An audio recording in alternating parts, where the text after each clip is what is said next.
Мартка карата Кыргызстанда коронавирус илдетине кабылгандардын саны 12ге жетти. Бардыңар өзүңөрдүн колуңардан келе турган, билген, көргөн тажрыйбанын баарын колдонуп, бул илдет менен күрөшүбүз керек. Коронавирустан каза болгондордун саны боюнча Италия 1-орунга чыкты.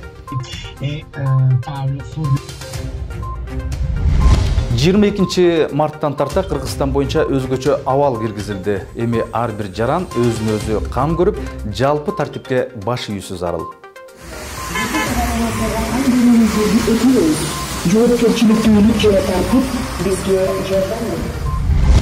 Кытай мамлекети 1,5 айлык карантинде коронавирус илдетин жеңип чыгып кетти. Кыргызстандыктар дагы мамлекеттик тартипти сактоосу керек. Жалпы билим берүү тармагы карантинге таркатылды. Үйдө отурган окуучулар менен студенттер эмне менен алектениши керек? Мугалимдер ошо календардык пландын негизинде теманы түшүндүрүшөт жана тапшырма беришет. Окуучулар тапшырманы аткаргандан кийин мугалимге кайра жөнөтүшөт. Ноорузду кыргызстандыктар кантип белгиледи? Улуттук майрам үй бүлөлүк чакан топ менен тосулду. Ар кандай вирустардан дайым сактасын, арасыбыз, ар бир адамыбыз. Эфирде пирамида жумалыгы, аны мен Илич Кулназаров алып барам. Саламатсыздарбы? Кыргыз өкмөтү Коопсуздук кеңешинин сунушу менен 22 марттан тарта жалпы республика боюнча өзгөчө абал киргизди. Өзгөчө абал деген эмне? Ал кайсы бир аймакта жаратылыш кырсыгы болсо, табигый жана башка кырсыктар адам өмүрүнө жана ден соолугуна коркунуч келтирип жатса, материалдык чыгымдарды жаратып, адамдардын жашоо шартына коркунуч келтирип жоготуулар болуп жатса, анда ар бир өлкө өзүнүн мамлекеттик жоболоруна ылайык киргизет. Биздин мамлекетте өкмөт берген жоболор боюнча ар бир үй бүлө, ар бир жаран аны кыйшаюусуз так аткарышы керек. Коменданттык саатта ар бир буйрукту өкмөт бекиткен жоболорду аткаруу ал атуулдук милдетибиз. Коронавирус илдети бүтүндөй дүйнө элдерин соолук эттирип шаштысын алды. Бул илдет тилекке каршы адамдардын курмандыгы менен коштолууда. 21 мартка карата статистиканы ала турган болсок, дүйнөдө коронавирустан 11.500ге чукул адам курман болду.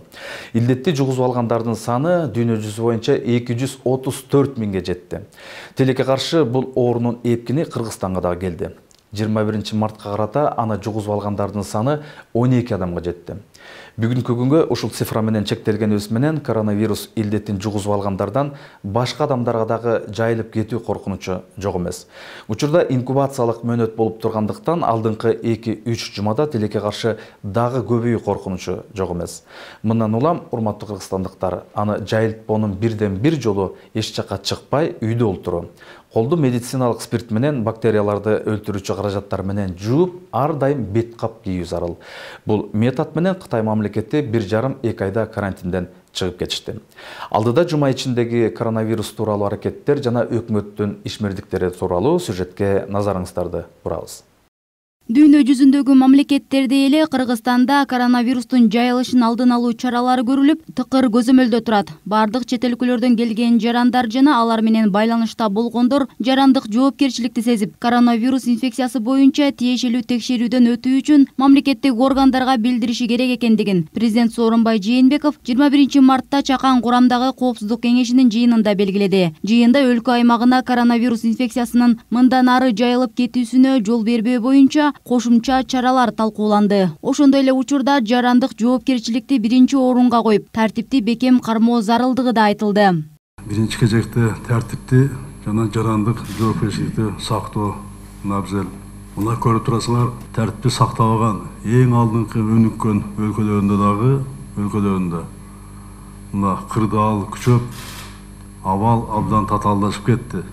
Азыркы мезгилде тартипти сактаган, тартипти катуу кармаган өлкөлөрдө, айрыкча мисалы биздин коңшубуз Кытай мамлекетинде 1,5 миллиард эли бар элинде мына бул илдет акырындап төмөндөө фазасына мына келди. Келип, бул жакшы көрүнүш. Ошондуктан жогат элге даяр кайрылам. Азыр берилген талаптарды учурга зарылбаган тартипти бекем сактоо зарыл. Биздин элибиз абдан меймандос, эркин мүнөз, чектөөлөрдү жаман көрөт. Бул шектөөлөрдү азыр психологиялык жактан кабыл алыш абдан оор, кыйын. Бирок тартип сактоо дагы айтам. Бул биздин бир гана жолубуз. Тартип сактоо менен гана биз бул илдетти жеңе алабыз, каршы тура алабыз. Ошондуктан медиктердин, өкмөттүн, жергиликтүү бийликтин алардын сунуштарын, кабыл алган эрежелерин катуу сактоо зарыл. Буну баарыбыз тең ким болбосун, мен баш болуп, буну катуу кармаш керек. Азыр санарип заманында телефон аркылуу, социалдык тармактар аркылуу мына сүйлөшүп туралы баарыбыз тең. Карым катнашты, тойлордун баарын тең токтотуш керек. Сырттан келгендер менен байланышкан адамдардын баары тең өзүнүн жаранын жоопкерчилигин сезип, бул иштен качсаңар бир өзүңөр гана эмес, жалпы элибизге кыянат кылган болосуңар. Коопсуздук кеңешинин жыйынында коронавирус инфекциясынын мындан ары жайылышына жол бербөө максатында жарандардын көчөлөрдө жүрүүсүн токтотуп, зарыл чараларды көрүү да сунушталды. Канчалык киши контакт болгон сайын биз утулуп атабыз. Адамдын саны көбөйүп кетип атат, контакт болуп атат. Ал базарга барса, ал дагы жуктурат тиги кишиге. Биз ошо жуктурбаш үчүн ошого чекит коюп атабыз. Акыркы ошо цепочканы барып туруп бууш үчүн элди токтотуш керек болду контактты. Башка жолу жок. Жыйында өкмөткө Коопсуздук кеңешинин катчылыгы менен биргеликте өзгөчө кырдаалды жарыялоодо ыкчам иш-аракеттердин тиешелүү планын иштеп чыгуу тапшырылды. Биздин республикада бардык аймактарда ушул өзгөчө кырдаал киргизилип атат. Тактап айтчу нерсе бул өзгөчө абал эмес, бул өзгөчө кырдаал. Бул жерде атайын эпидемиялык иш-чаралар жүргүзүлөт, бирок жана элдердин жүрүм турумуна кандайдыр бир чектөөлөр, бирок өзгөчө абалдарга караганда бул жеңил болот. Экономикалык иш-чаралар, башка маселелердин бардыгы күнүмдүк турмушта иштер жүргүзүлө берет. Ал эми зарылдыгы жок, башка жака чыгууга, же болбосо элдер менен баягы эл көп чогулган жерлерге барууга элдерге тыюу салынат. Ошондой эле өлкө аймагына өзгөчө кырдаал режимин киргизүүнү эске алуу менен 2020-жылдын 12 апрелине белгиленген бир катар жергиликтүү кеңештердеги шайлоо күнүн жылдыруу жөнүндө чечим кабыл алынды. Дүйнөдөгү коронавирус пандемиясы көптөгөн өлкөлөрдүн шайлоо процесстерине терс таасирин тийгизүүдө. Бүгүнкү күндө 17 өлкөлөрдө ушул 2 айга дайындалган шайлоолор же референдумдар токтотулуп, кийинкиге жылдырылып жатат. Өлкөдө эпидемиологиялык кырдаал калыбына келгенге чейин добуш берүү күнүн жана шайлоолорго байланышкан иш-чараларды жылдыруу жөнүндө биз бүгүн маселени сунуштадык Коопсуздук кеңешинин талкуусуна. Шайлоолор жарандардын ден соолугу жана жашоо турмушу үчүн коркунуч алып келбөсү керектиги, шайлоочуларга жана талапкерлерге эркин жана атаандашуу шартында шайлоо стандарттарына ылайык шайлоо жана шайлануу укугун толук кандуу жүзөгө ашырууга мүмкүнчүлүк берген форматта өткөрүлүү зарылдыгын эске алып, Коопсуздук кеңеши ушул сунушту колдоп беришти, анан ушул жылдыруу маселесин кабыл алышты. Ал эми өкмөт башчы Мухамбеткалый Абылгазиев өлкө аймагында өзгөчө кырдаал режимин киргизүү боюнча кеңешме өткөрдү. Анда Коопсуздук кеңешинин сунушуна ылайык 2020-жылдын 22 мартынан баштап 1 айлык мөөнөттө өзгөчө кырдаал режими киргизилди. Кабыл алынган чечимге ылайык өкмөт планды ишке ашырууга киришти. Анда өзгөчө кырдаал режими киргизилгенде тартылган бардык мамлекеттик органдардын иш-аракеттеринин тизмеси жана тартиби камтылган. Кеңешме учурунда бардык бейтаптарды кабыл алууга жетиштүү орундарды 20 мүнөттүн ичинде жыйынтык чыгарган экспресс-тесттерди камсыздоо чараларын көрүү маселелери талкууланган. Өкмөт башчы белгилегендей, Бишкек жана Ош шаарларына, ошондой эле вируска чалдыккандар аныкталган райондорго өзгөчө көңүл бурулушу керек.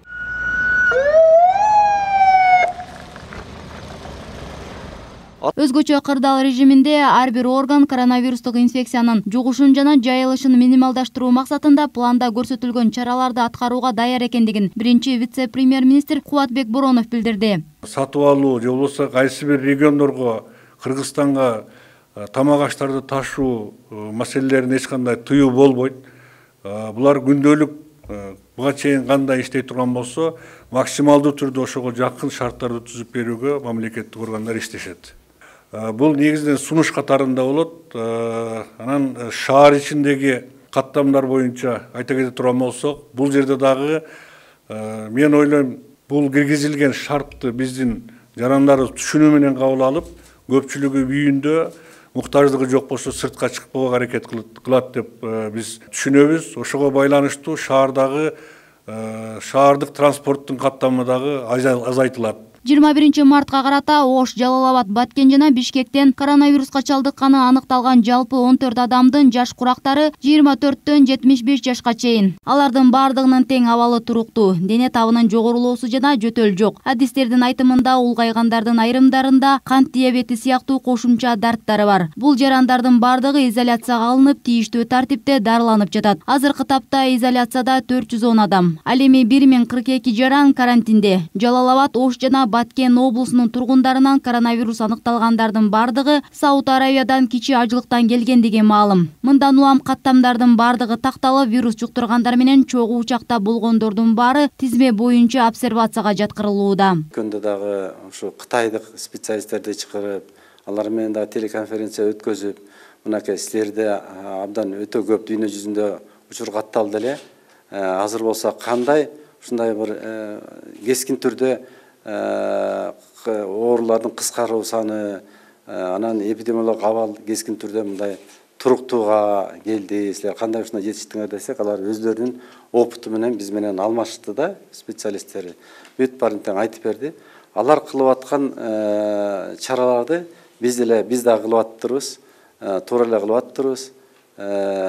Бирок алар болсо кескин түрдө жана мен айткан үйдүк шартка кармап, көбүнчөсүн бүт баарын тең үйдүк шартка кармап, анан кийин абдан мындай бир жестко, мындайча айтканда, катуу тартипте үйдүк шарттан эч жакка чыгарбай, көчөмө кыдырмай жок, бир айылдан бир айылга кыдырмай жок, бир шаардан бир шаарга бир кыдырмай жок деп ушундай бир тартипке келтирип алып, анан кийин катуу көзөмөлгө алынганда. Коронавируска каршы күрөшүү боюнча республикалык штабтын 21 мартка карата маалыматы боюнча өлкө аймагында 649 адам обсервацияда, кичи умра сапарынан кайткан жарандар менен байланышта болгон 2330 адам дарыгерлердин көзөмөлүндө. Экинчи категорияга кирген мамлекеттерден келген 1108 адам жашаган жеринде байкоодо. Ал эми 1365 адам 14 күндүк карантинден чыгышты. Бизде болгон каражаттар баары жетиштүү, буюрса бул жактан деген баардык кызматкерлер бизди жакшы мамиле кылып, жакшы карап жатышат.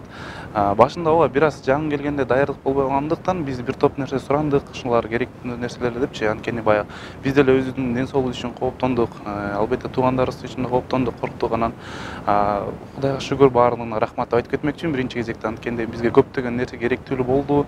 Ошол эле мисалы суулар, антисептик деп коет, баягы кол тазалагандарчы.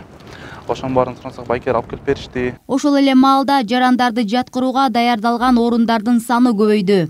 Ага ылайык Манас аэропортунда 803, Саламаттык сактоо министрлигинин стационарында 504, министрликтин дарылоо мекемелеринде 160, Ак кеме мейманканасында 298, Бешкүнгөй аскер госпиталында 75, Эркештам көзөмөл өткөрүү бекетинде 170, Тооругарт көзөмөл өткөрүү бекетинде 100, Ош аскер госпиталында 70, Ош аэропортунда 40, Оштогу Барчын медициналык борборунда 70 орун дайындалган. Жалпысынан 2290 орун даяр.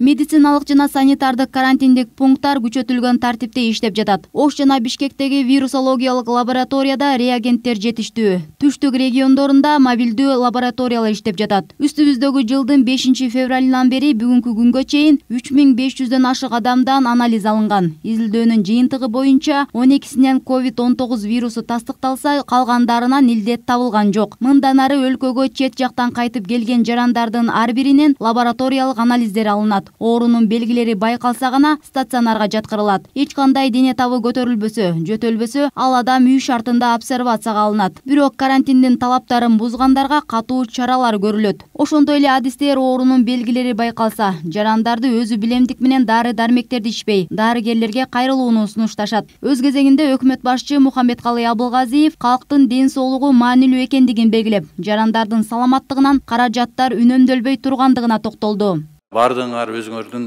колуңардан келе турган, билген, көргөн тажрыйбанын баарын колдонуп, бул илдет менен күрөшүбүз керек. Бул жерде карап байкоочу болуп турганын кереги жок бизге.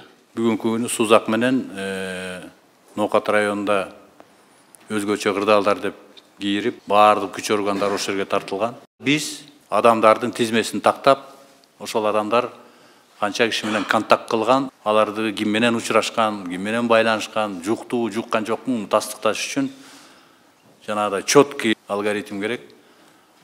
Милициянын күчү абдан көп керек.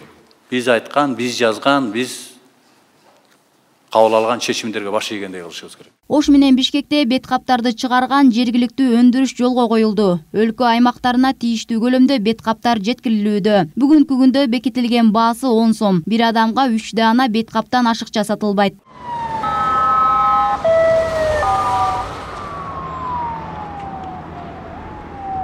Жарандардын коопсуздугу үчүн бардык зарыл чаралар көрүлүп жатат. Анда коомдук тартипти сактоо, өзгөчө маанилүү мамлекеттик жана стратегиялык объекттерди, ошондой эле калктын жашоо турмушун камсыздаган объекттерди коргоо жана унаалардын ишин көзөмөлдөө күчөтүлдү. Эл массалык көп чогула турган объекттердин ишмердүүлүгү токтотулду. Атап айтсак, өлкө боюнча азык-түлүк саткан жерлер, базарлар жана дарыканалар кадимки тартипте иштеп жатат. Ал эми калган соода жайлары белгисиз мөөнөткө чейин жабылды. Толук кандуу Кудай буйруса, бизде өлкөбүздүн мамлекетибизде тиешелүү азык-түлүк оокаттары жана дары-дармектер жетиштүү. Анын үстүнө мына айылдарда дагы Кудайга шүгүр биздин элибизде айылда көпчүлүгү айылдарда жашайт. Ошондуктан эң негизгиси биздин жарандарыбыз өзүнүн коопсуздугун сактоо боюнча мындай үйрөнүшүбүз керек. Себеби мына бул ылаңдын таркалуу жолдор боюнча тиешелүү мына медицина кызматкерлери бир канча жолу айтып келип жатат. Ошондуктан биз эң негизгиси ар бирөөбүз өзүбүздү жана биздин айлана чөйрөдөгү биздин жарандарыбызды жуктурбоо боюнча тиешелүү адистердин айтканын жасашыбыз керек.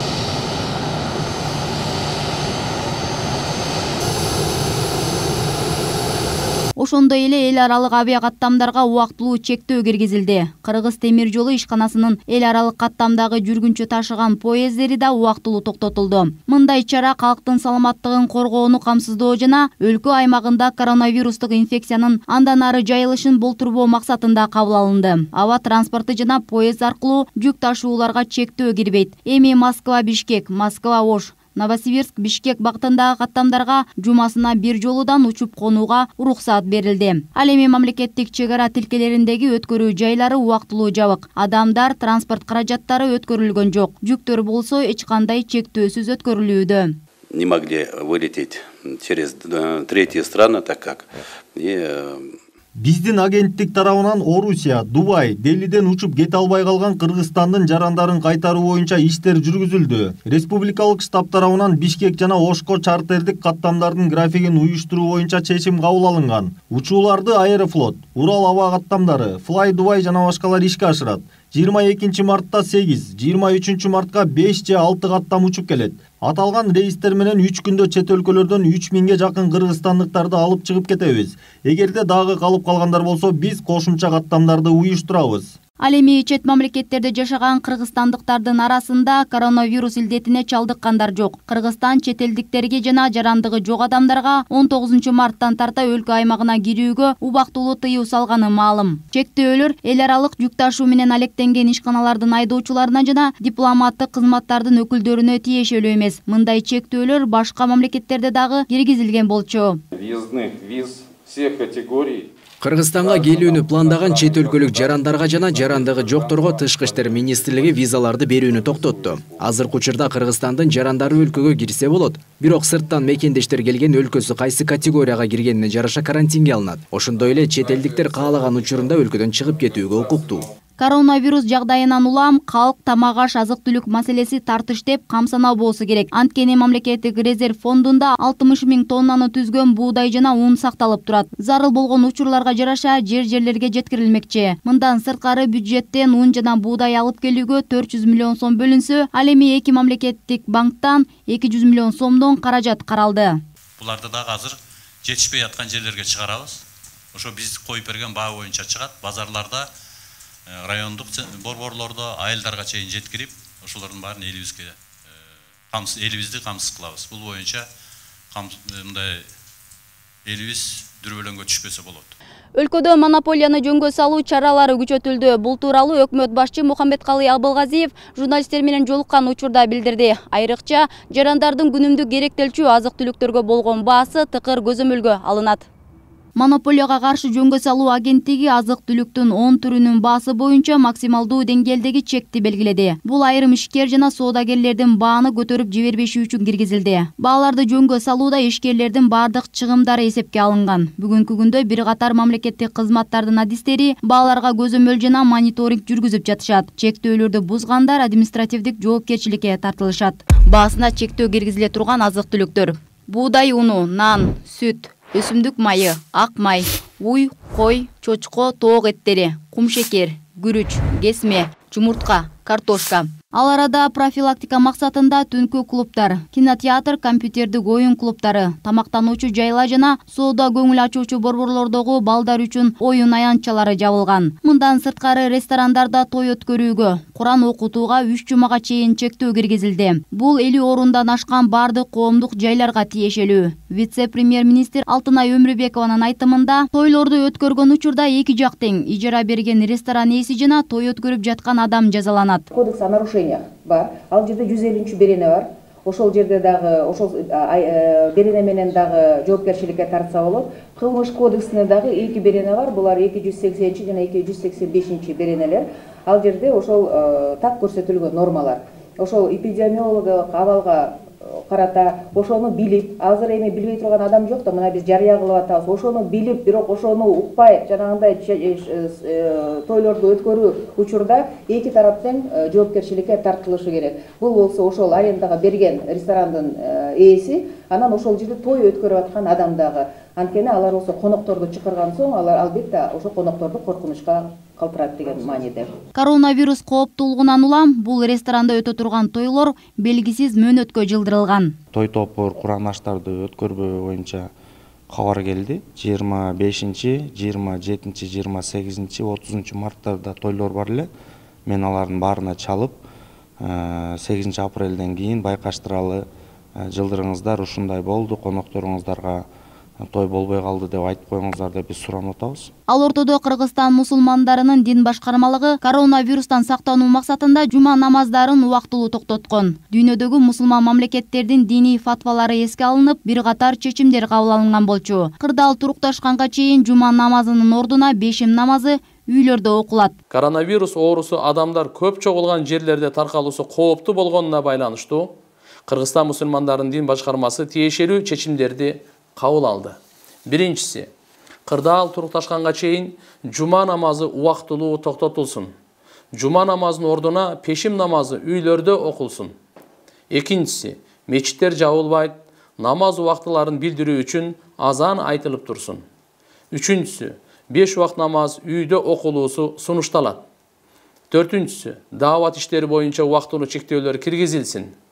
Бешинчиси, жаназа намаздары маркумдун жакын туугандарынын жана аз кишинин катышуусунда үйлөрдө окулуусу сунушталат. Мындан сырткары коронавирус тууралуу жалган маалымат таркаткандар катуу жазага тартылат. Улуттук коопсуздук мамлекеттик комитети коомдук саясий жана эпидемиологиялык абалды туруктуу сактоо боюнча тиешелүү иш-аракеттерди жүргүзүп жатканын айтып, фейк маалымат таркаткандар аныкталса, кылмыш жоопкерчилигине тартылаарын эскертти. Белгилей кетсек, коронавирус боюнча республикалык штаб күнү түнү иштеп 0312 88 16 84 ишеним телефону боюнча бардык суроолорго жооп берет. Ал эми Каржы министрлиги коронавирус инфекциясынын жайылышын алдын алуу иш-чараларына акча каражатын которуу үчүн энчилүү эсептерди ачкандыгы белгилүү. Азыркы тапта аталган эсепке 2 миллион 200 миң сом келип түштү. 30 миллион жалаң эле жана зарплатасын эмес. Бул болсо жанагы бир жолку кийген костюмдар, медициналык костюмдар, маскалар, средстволар, жанагы ар бери ташкан машинелер, скорый помощьторго ар кандай шаймандарды алып, ошол эки изоляторду ачканга алардын расходдору да көп да. Ар бир мына бүгүнкү күндө 1600 койка ачканбыз, ошонун баарына тең расход керек. Аяк обслуживающий персонал иштеп атат.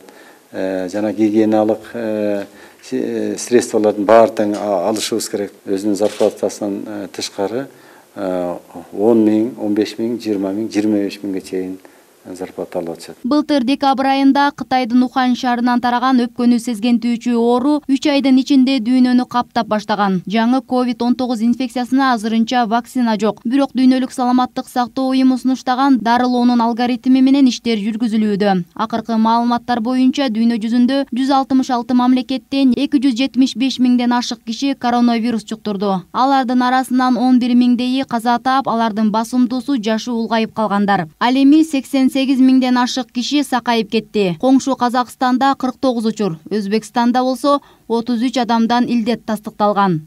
Мээрим Дүйшөнәлиева, Жантай Макенов, Пирамида жумалыгы. Коронавирустан каза болгондордун саны боюнча бүгүнкү күндө Италия 1-орунга чыкты. Бир сутканын ичинде коронавирусту 5322ден ашуун адам жуктуруп, 427 киши каза болду. Жалпысынан 41035 адам вирус жуктуруп алган болсо, алардын 2498и оор абалда жандандыруу бөлүмүндө жатат. Вирустан каза тапкандардын саны 3405 адамдан ашып, Италия коронавирустан каза болгондордун саны жагынан дүйнөдө 1-орунга чыкты. Каза болгондордун 13-ü дарыгерлер экендиги айтылды. Бул дүйнөлүк апаттан сактанууга биздин дарыгерлер дагы коомчулукка кайрылууда. Урматтуу мекендештерим, элибизди дүрбөлөңгө салып, коронавирус деген илдет бизге дагы келип каптап кирди. Бул илдеттин масштабы эгер тарап кетсе, бул өтө коркунучтуу. Мына буну азыр Италиядан гана биз көрүп атабыз. Күнүнө 500га жакын адамдар майып болуп кайтып кетип атат. Мен сиздерден суранарым, илимпоз катары, медик катары суранарым, биринчиден сиздер үйдөн чыкпай, үйдө отурушуңуздар керек. Ошондо гана сиздер бизге жардам бере аласыздар. Ошол вирустун элибизге тарап кеткендин бирден бир жолтоо болгону бул үйдө отуруш керек, эч жака чыкпаш керек. Үйдө гана отуруш керек. Экинчиден, колду дайыма таза жууп, таза кармап, спирт менен майлап туруу керек. Албетте маска дагы адамды ошол вирустан сактайт. Бул дагы илим тарабынан далилденген. Эми урматтуу мекендештерим, биз медиктер дайыма сиздерге жардам бергенге даярбыз. Биз дайыма иштебиз. А эгер сиз бизге жардам бергиңиздер келсе, сиздер үйдө отурсаңыздар, биз ошондо өзүңүзгө дагы, элибизге дагы, мамлекетибизге дагы, медиктерге дагы жардам берет элеңер. Сиздерге кааларым, ден соолук, аман болуңуздар, бар болуңуздар. Бүгүнтөн тарта Бишкек шаарында коомдук транспорттардын каттамы токтотулду. Мындай чечимди Бишкек мэриясы кабыл алды. Ошондой эле абал областык борборлордо дагы болот. Андан сырткары ресторан, кафелер жабылат. Оюн зоок жана түнкү клубтар буга чейин эле жабылган. Өкмөт коомчулук тамактанган жайларда 50 кишиден ашык адам болбосун деген буйругуна карабай, айрым кафе, ресторандар тойлорду кабыл алып, 300 адам катышкан үйлөнүү үлпөттөрүн өткөрүп жиберишкен. Өткөрмөк турсун сүрөттөрүн жарыялап, коомчулуктун айрым бөлүгү нааразычылыгын билдирип, акылга сыйбаган тентектик катары сыпатташкан. Ошондуктан учурда Кыргызстанда өкмөт кандай талаптарды айтат, аны так аткаруу керек. Эгер ал талаптар аткарылбаса, катуу чаралар аеосуз колдонулат. Өтүп бара жаткан жуманын башында мектеп окуучулары менен жогорку окуу жайлардын студенттери карантинге таркатылган. Жума ортосунда бала бакчалар дагы жабылды. Бир жуманын ичинде албетте балдарыбыз же эшикке чыкпай, же мектепке барбай бир топ зерикти. Алдыда дагы канча убакыт үйдө отуруп калышат, аны көрө жатарбыз деңизчи. Мындан улам мектеп окуучуларына онлайн окуу сунуштары айтылууда. Жогорку окуу жайлар болсо мындай практиканы бир топ убакыттан бери эле колдонуп жүрүшөт. Алдыда онлайн окуу тартиби боюнча сюжетти сунуштайбыз. Ар дайым студенттерге жүк болгон аудитория мына мынтип бош калды. Бирок студенттер бул жака келип отурбагандыгы менен алардын окуулары эч кандай үзгүлтүккө учураган жок. Заманбап технологиянын жардамы менен алар окууларын кадимкидей эле өздүгүндө улантып жатышат.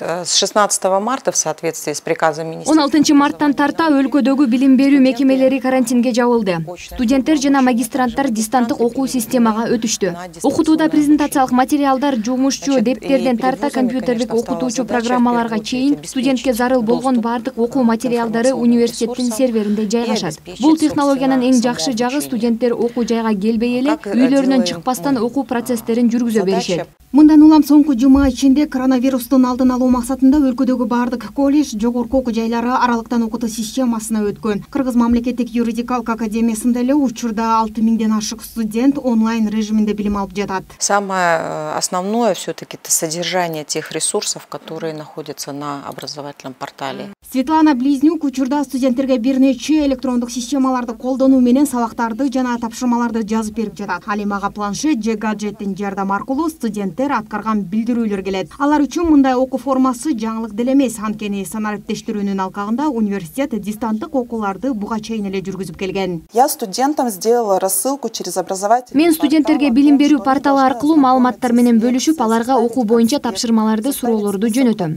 Бул системага кирген ар бир студенттин өзүнүн логин паролу бар. Окутуунун мындай форматы албетте жакшы. Анткени студенттер үйдөн чыкпастан эле окуу менен алек болгонго мүмкүнчүлүк берет. Биз күн-түн дебей студенттер менен онлайн байланышта иш алып барабыз. Коронавируска байланыштуу мектептер дагы 3 жумага карантинге жабылган. Мамлекеттик жеке менчик түрүнө карабастан бардык мектеп окуучулары мөөнөтүнөн мурда таратылган. Узак убакыт каникулда жүргөн окуучулар үчүн атайын видео сабактар даярдалган. Мында окуучулар сабактарын дистанттык түрдө улантса дагы болот. Онлайн сабак аркылуу мугалимдер ошо календардык пландын негизинде теманы түшүндүрүшөт жана тапшырма беришет. Окуучулар тапшырманы аткаргандан кийин мугалимге кайра жөнөтүшөт. Мугалим текшерип баа коет. Андан тышкары ошо видео байланыш болуш үчүн бүгүнкү күндө программа иштелип жатат. Ал эми Бишкектеги номер 5-лицейинде акылдуу мектеп долбоорунун алкагында 35ден ашык электрондук китеп иштелип чыккан. Аталган китеп аркылуу окуучу мектеп программасында окуп баштайт. Анда ар бир окуучунун өздүк логини жана паролу болот. Мында окуучулар смартфон аркылуу китептерди кол телефонуна жүктөй алат. Бул аябай мугалим үчүн эмес, окуучу үчүн да жеңилкен. Бала каалаган маалыматын окуй алат. Ошол маалымат боюнча даярдалган слайд презентацияны көрөт, андан кийин видеону көрөт, андан кийин өз билимин атайын түзүлгөн тест менен текшерет дагы. Аягында тесттин жообу чыгып калат. Бала канчалык деңгээлде ошол теманы билгендигин өзү шак эле түшүнөт. Бул мугалим үчүн да жеңил, жасоо иши оор, бирок иштей келгенде кызыктуу. Каникул мезгилин натыйжалуу колдонуу максатында билим берүү мекемеси Кыргыз-Швед математикалык мектеби менен биргеликте онлайн сабактарды даярдап жатат. Буга ылайык ата-энелер жана мугалимдер үчүн дагы инструкциялар иштелип чыккан. Онлайн ресурстарды колдонуу менен окуучулар окуу программасынан алыстап кетпей, календардык тематикалык пландан артта калбайт. Бул инструментти ар кандай кол телефондо колдонсо дагы болот. Ата-энелер үчүн дагы инструкция жөнөткөнбүз. Ал инструкция ылайык ата-энелер ушу балдарды көзөмөлдөн күчөтүш керек. Себеби балдар ушу балалык кылып эки жакка чыгып кетпесин. Биз сунуштайбыз, үйдөн чыкпай эле ушу жанагындай китептерди окуп, өз билимин өнүктүрүп, ошо сабактарды окуй берсе өз алдынча. Ал эми окуучуларга тапшырмаларын аткарганга жараша баа коюлат. Текшерүү иштерин аткарган соң алар анын жыйынтыгын мугалимге сүрөт аркылуу жөнөтөт. Ал электрондук журналга катталып, күндөлүккө баасы коюлат. Мында ата-энелер балдардын жетишкендиктерине дагы көзөмөл кыла алат. Кийинки тапшырмабызда төмөнкү көптүктөрдүн бир нече элементтерин атагыла жана жазгыла деп турат. Ошондой эле мектеп окуучулары окуу программасынан артта калбаш үчүн видео окутуулар каралган. Видео сабактары учурда теле аркылуу иш күндөрү саат 9-дан 4-кө чейин көрсөтүлүп жатат. Анда өлкөдөгү эң алдыңкы мугалимдер теле сабактарды өтүшөт. Муну менен катар эле Lip Check It KG сайтына ар түрдүү тематикадагы 400гө жакын акысыз окуу материалдары жайгаштырылган. Бул окутуу кыргыз, орус, тажик жана өзбек тилдеринде жүргүзүлгөн мектептер үчүн даярдалган. Белгилей кетсек, Кыргызстанда мектептер менен жогорку окуу жайларды карантинге жабуу чечими 14-мартта президент Сооронбай Жээнбековдун катышуусунда өткөн коопсуздук кеңешинин жыйынында кабыл алынган. Анын максаты эл көп чогулган жерди максималдуу түрдө кыскартып, окуучулардын жана студенттердин ден соолук коопсуздугун алдын алуу. Мектепке баратканда, жогорку окуу жайларга баратканда бири-бири менен контакт абдан көп. Маршруткаларга түшөт, автобустарга, троллейбустарга түшөт. Мына ошондойлордон азыраак кылалы деп көптөгөн элибиздин өзүнүн суранычы менен мына бир жума мурнураак каникулга чыгардык. Ошо каникул учурунда мен кайрылып кетер элем мекендештерибизге. Балдарды каникулда деп оюн-зоок, магазиндерге оюн-зоок, борборлорго жибербей, ошо үйдө кармаганга тартип алып бериш керек. Ар бир эне ата ушуга жоопкерчиликтүү болуш керек.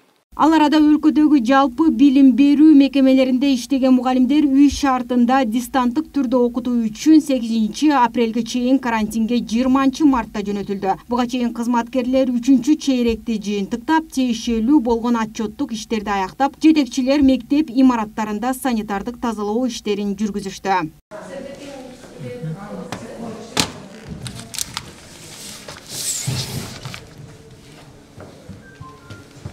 Муну менен катар бала бакчаларда убактылуу иштебей турган болду. Андагы тарбиячыларда аталган мөөнөткө чейин үйүнө жөнөтүлдү. Мындан улам бир катар мамлекеттик телеканал эфир торчолоруна өзгөртүүлөр киргизилип, негизги басым коронавирустун алдын алуу, андан сактанууга арналган материалдар коюлууда. Балдардын кезексиз эс алууга чыккандыгына байланыштуу атайын долбоор, кошумча таанып билүү роликтери көрсөтүлүүдө.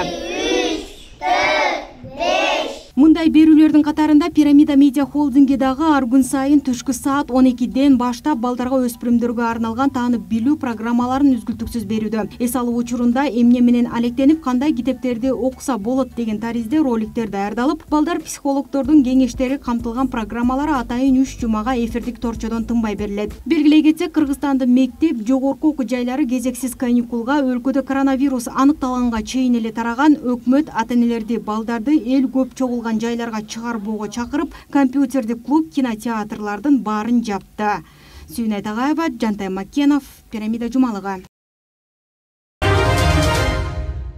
Кечээ кыргызстандыктар Ноорус майрамын белгилешти. Бирок ар бир үй бүлө өз очогунда өткөрүп, массалык элдердин чогулушусу болгон жок. Ар бир үй бүлө жараткандан тилек кылып, дүйнөдө жана Кыргызстанда тынчтык болсун деп караяларыбыз бата беришти. Ноорус майрамын ким кандай белгилегендиги тууралуу алдыда сөз кылабыз.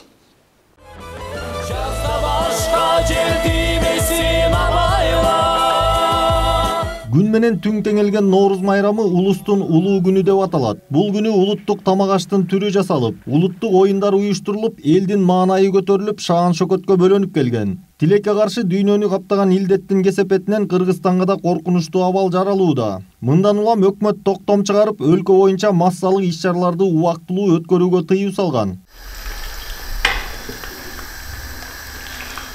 Бишкек шаарынын тургуну Албек Абдыбеков жубайы Элмира Осмоналиева да бул үй бүлөлүк улуу майрамды уул кыздары менен бирге өз үйүндө дасторконун жайып тосууда. Эми бүгүн шартка байланыштуу, бүгүнкү абалга байланыштуу үйдө жылга эле үйдө тособуз, көчөгө барып келчүбүз. Эми көчөгө чыкпай, азыр ситуация ушундай болуп атат.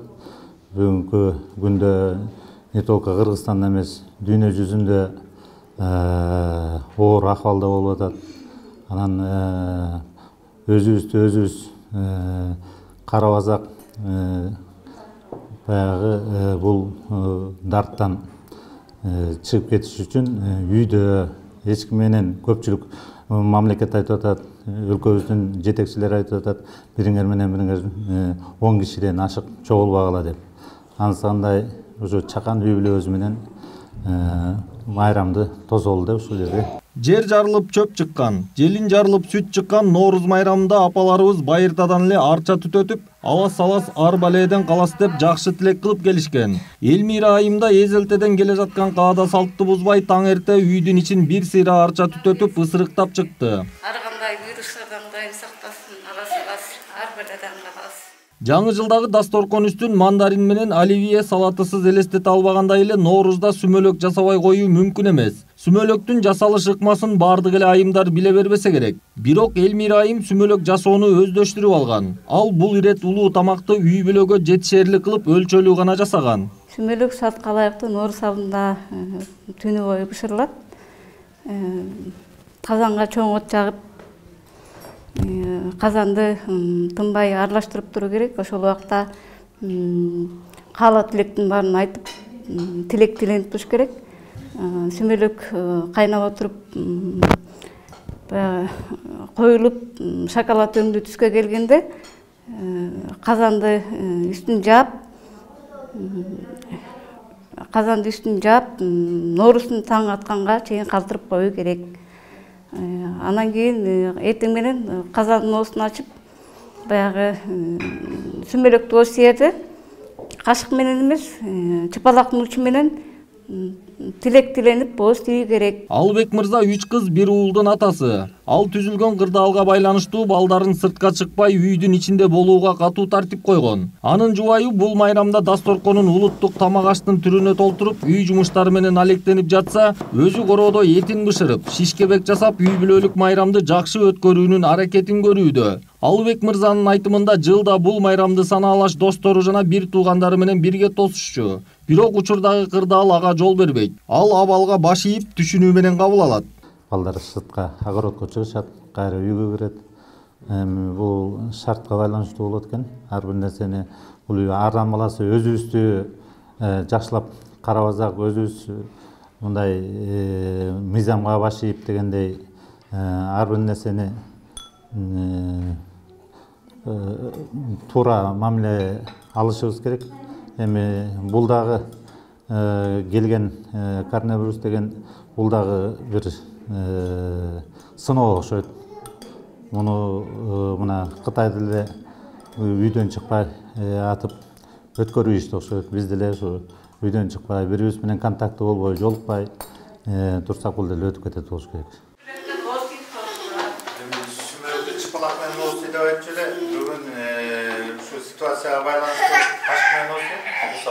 Мындай кырдаалда санитардык эрежелерди сактоону, карантиндин талаптарын кынтыксыз аткарууну, ар кандай жолугушууларды мүмкүн болушунча кыскартууну Элмира айымда катуу карманууда. Ал ар бир адам өз ден соолугун жугуштуу оорулардан коргоп, медицина кызматкерлери койгон талаптарды толук аткарса гана илдетти толук алдын алган болот дейт. Бул күнү биз да үйлөрүбүз менен дасторкон жайып, дасторкон жегинде жакшы каалоотулук ой максаттарды айтып отурабыз. Бул күнү ушу колубуздан келишинче улуттук кыргыздын тамак аштарын даярдап отурабыз. Алас, алас, арбалиден талас. Улуу Нооруз майрамын чыгыш элдери майрамдап, бул күн жаз майрамы, жаңы жылдын башаты катары белгиленип келет. Эске салсак, быйылкы коронавирус илдетине байланыштуу көпчүлүк өлкөлөрдө, анын ичинде Кыргызстанда да ар кандай массалык иш-чараларды өткөрүүгө тыюу салынган. Айдар Темиралиев, Нурдан Карыпбеков, Пирамида жумалыгы. Урматтуу телекөрүүчүлөр, өзүңүздөр байкагандай, акыркы жумаларда Кыргызстанда бет кап өтө тартыш болуп, дарыканаларда жок эсе болуп, айрымдарында асман чапчыган баа болуп, ушундай ортодо элдердин арасында көп талаш тартыштар болду. Азыр бул жерден мына ушул медициналык, ошондой эле колго тигилген бет каптарды да айткым келет. Бул кадимки медициналык бет кап. Муну кийүүдө бул көпкө колдонууга мүмкүн эмес. Ошондуктан муну бир 2-3 саат, 4 саатка чейин колдонуп, андан кийин ыргытса болот. Бүгүнкү күндө мамлекет бекиткен баа боюнча аптекаларда же башка мындай сатуучулардын арасында бул 10 сомго бааланган.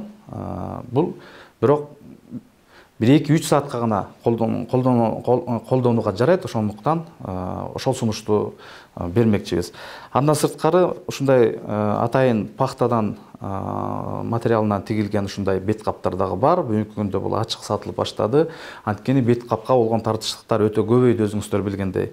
Мына ушул бет капты биз онкологиялык ооруга чалдыккан айымдар тигишет экен. Пирамида телеканалы атайын буйрутма берип, биздин кызматкерлерге мына ушундай бет капты алдык. Мындан башка дагы түрлөрү бүгүнкү күндө сатылып жатат. Ал эми бул болсо мен өзүмдүкү, ичинде 6 катмар марли менен кошулган. Буларды эгерде медициналык бет кап болбосо, көпкө колдонуучу бет каптарды алсаңар, кечкисин болобу же ар бир 4 саатта болобу жууп, таза үтүктөп колдонууга бүгүнкү күндө биздин медиктерибиз, врачтарыбыз мындай сунуштап жатат. Эң башкысы, көчөгө чыксаңар, сөзсүз түрдө бет кап кийиңиздер. Ар бир биздин дарыгерлерибиз айткан сунуштарды эске алыңыздар. Сиздер менен биз амандыкта көрүшөлү. Саламатта туруңуздар. Аба ырайынын демөөрчүсү Бишкек Капстрой курулуш компаниясы.